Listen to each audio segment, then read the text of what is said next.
Explain what is life. What is life? Yeah. Oh.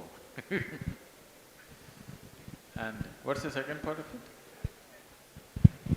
How can you avoid angry? How can you avoid anger?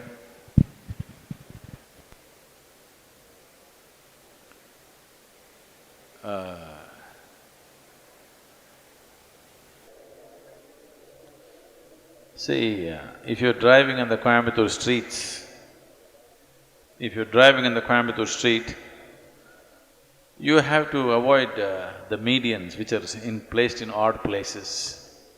You have to avoid bad drivers.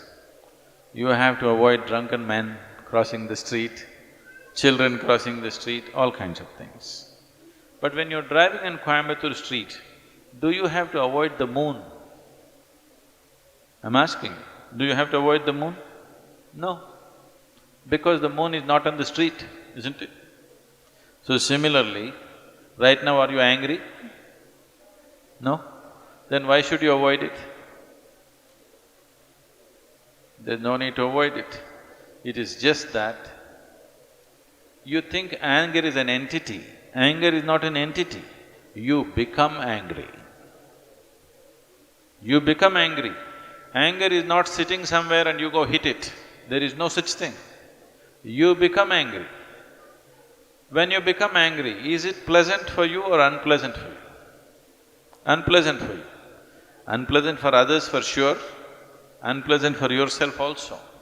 Today, medical science proves to you, when you're angry, you're actually poisoning your system, you know. We have always known this, but today chemical tests clearly show you that you're actually poisoning your system, generating poison in the system by being angry. So, why would you want to poison yourself? It is not a conscious act. You're poisoning yourself, you're causing unpleasantness to yourself only because your mind is not taking instructions from you, isn't it? It is not taking instructions from you. If it was taking instructions from you, you would have said blissfulness, isn't it? You wouldn't say anger. But now when you want to be peaceful, it is getting angry because it is not taking instructions from you. So if your mind is not taking instructions from you, you have to pay a little more attention to it. Why is it not taking instructions from you? If you understand this, you don't have to avoid anger, because anger is not sitting there and getting at you. You are becoming angry, you are becoming unhappy, you are becoming miserable. These things are happening to you essentially because you have not done anything to take your faculties under your control. It is happening accidentally, just by chance. If outside situations are good, you are also good. If outside situations are bad, you're also bad. That is not how human life should be. Human life should be like this. If I am good, everything around me becomes good.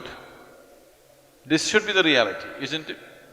Right now, if things around me are whichever way, I will become that way.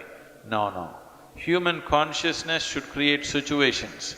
Right now, situations are creating human consciousness. That's not the right way to shape human life.